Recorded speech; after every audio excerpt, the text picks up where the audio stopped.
जय श्री राम। आप सब लोग प्यार से जय श्री राम हमें बोले, हमारे अभिवादन को स्वीकार करें। हमें कैसे पता चलेगा कि आपने हमारे अभिवादन को स्वीकार किया है? हमारे कमेंट बॉक्स में आप जय श्री राम लिखिए।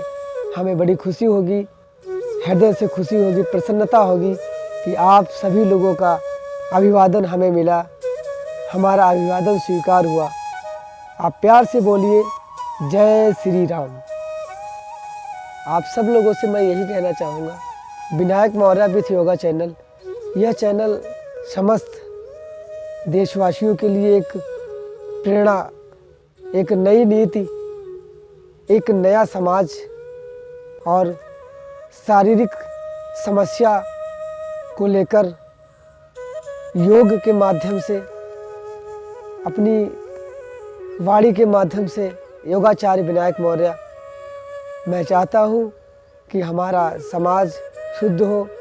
हमारे समाज में इतनी सारी समस्याओं को लेकर हमारा समाज जूझ रहा है, तो उससे निजात पाए। योग ये हमारी भारतीय संप्रदा है, जिसके माध्यम से हम अपने शारीरिक समस्या का निदान कर सकते हैं। अपने किसी भी समस्या का निदान योग के माध्यम से कर सकते हैं।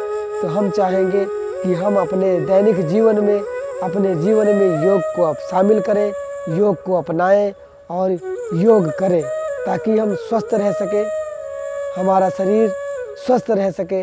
तभी हम अच्छे समाज का गठन और अपने परिवार के लिए खुशियों भरा एक संपूर्ण परिवार बनाएंगे।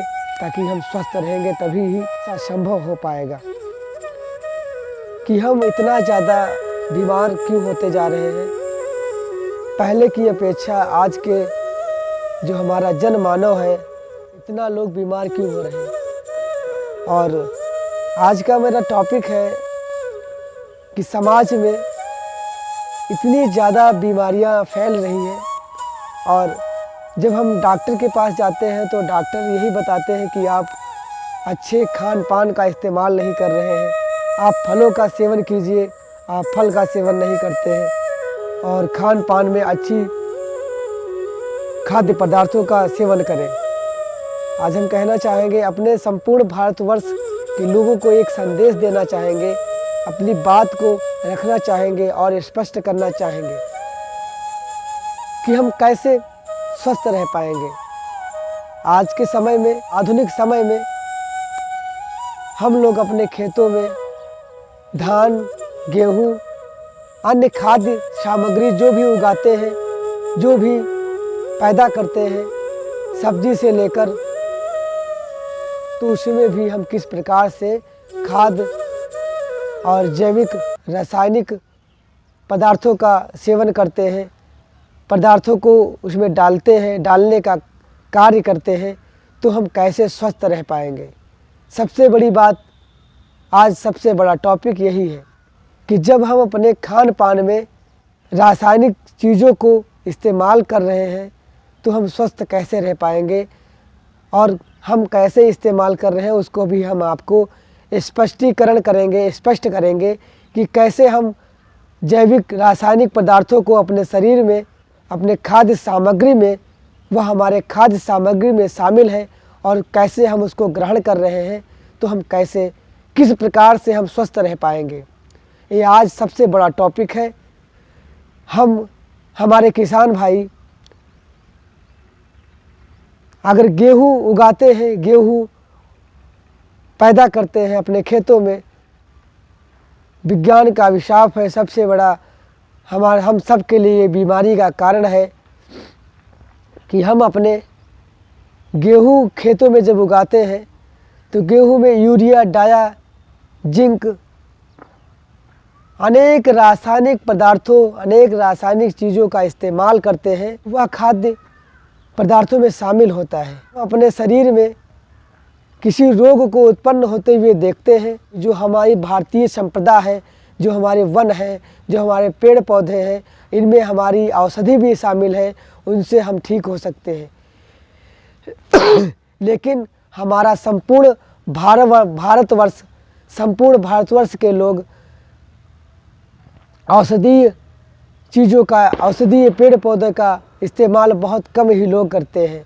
जब हम औषधीय पदार्थों का सेवन नहीं करते हैं, जैविक चीज़ों का इस्तेमाल, रासायनिक पदार्थों का सेवन करते हैं, हमें सर दर्द होता है, हमें बुखार होता है। हम तनिक भी विलम्ब नहीं करते, तुरंत मेडिकल स्टोर पर जाते हैं, अंग्रेजी दवाखाना पर जाते हैं, रासायनिक दवाइयों का सेवन करते हैं, रासायनिक चीज़ों का इस्तेमाल करते हैं और ला के तुरंत हमें तुरंत फ़ायदा अवश्य होता है, लेकिन उसके विकार हमारे शरीर में, हमारे मन पर, हमारे लीवर पर, हमारी किडनी पर, हमारे संपूर्ण शरीर पर वह पदार्थ हमें तुरंत सेवन करने पर फ़ायदा, हमें लाभ देता है, तो कहीं न कहीं से हमें उससे नुकसान भी है कि तुरंत आधुनिकीकरण की जो आधुनिक चीज़ों का इस्तेमाल हम अपने जीवन में करते आ रहे हैं, अपनी दैनिक जीवन में उपयोग कर रहे हैं, यह पूर्णतया हमारे शरीर, हमारे मन को कमज़ोर करता है, हमारी शारीरिक गतिविधियों को रोकने का कार्य करता है,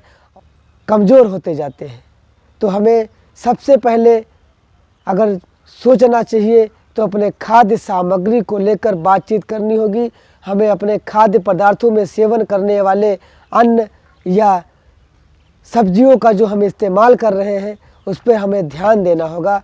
हमें सचेत होना होगा कि हम अपने खेतों में, आजकल के लोग चाहते हैं कि हमारा पैसा छूटे, हमें पैसा अत्यधिक मिले, हम अत्यधिक धनवान हो जाएं, लेकिन अगर हम किसी के लिए जहर बो रहे हैं तो हमें भी कहीं न कहीं से जहर ही मिलेगा। तो अपने दैनिक जीवन में हमारे किसान भाई अपने खेतों में खाद का सेवन करते हैं तो वो खाद ज़मीन में जाती है और ज़मीन से जो उसमें पेड़ उगाया जाता है, जो पौधा उत्पन्न किया जाता है, जो उगाया जाता है, वो ज़मीन के पदार्थों को, खनिज लवण को अवशेषित करता है और जब अवशेषित करता है तो फल फूल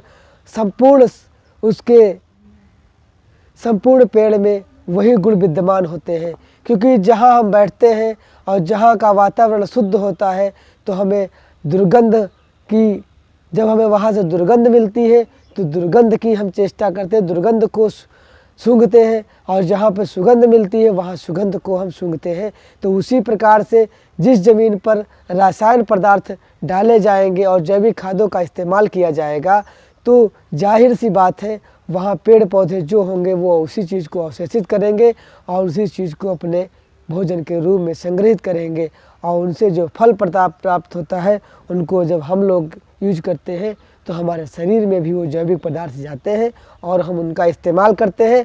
उससे क्या होता है, हमें अनेक सारी बीमारियां होती हैं। अपनी बात को हम आप सब लोगों से शेयर करना चाहेंगे और एक नया संदेश देना चाहेंगे ताकि आप सब लोग स्वस्थ रह सकें।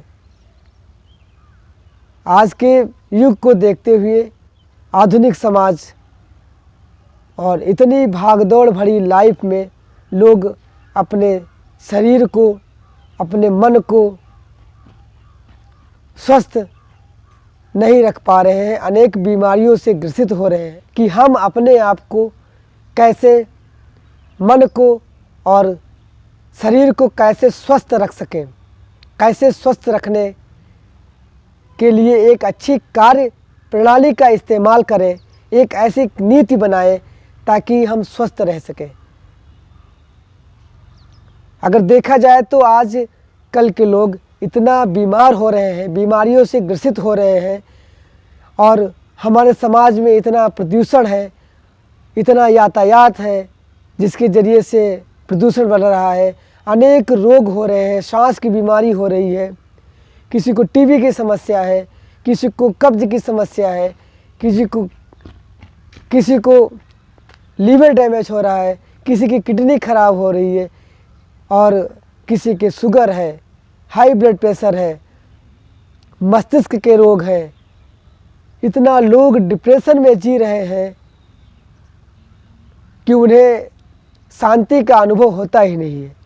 हमें शांत रहने के लिए अपने मन को शांत करना होगा और अपने दैनिक कार्यों को नियमितता करना होगा। नियम पूर्वक हमें सुबह से लेकर शाम तक नियमबद्ध होना होगा।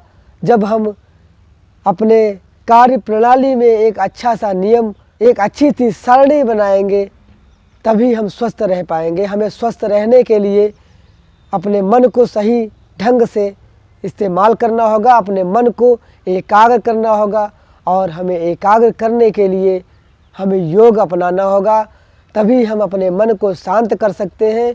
अपने दैनिक जीवन में योग को शामिल करना होगा, प्राणायाम, योगाभ्यास करना होगा।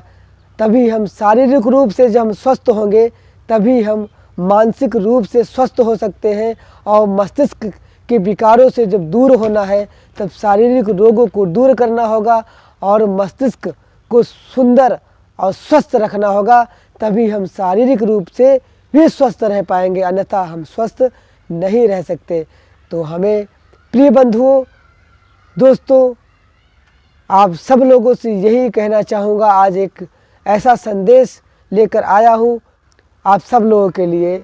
योगाचार्य विनायक मौर्य आप सब लोगों के लिए एक अच्छा संदेश लेकर आए हैं, और आप सब लोगों को एक अच्छा संदेश देना चाहता हूँ, ताकि आप सब लोग स्वस्थ रह सकें और स्वस्थ रहकर एक अच्छे समाज का गठन करें, ताकि सब लोग स्वस्थ रह सकें।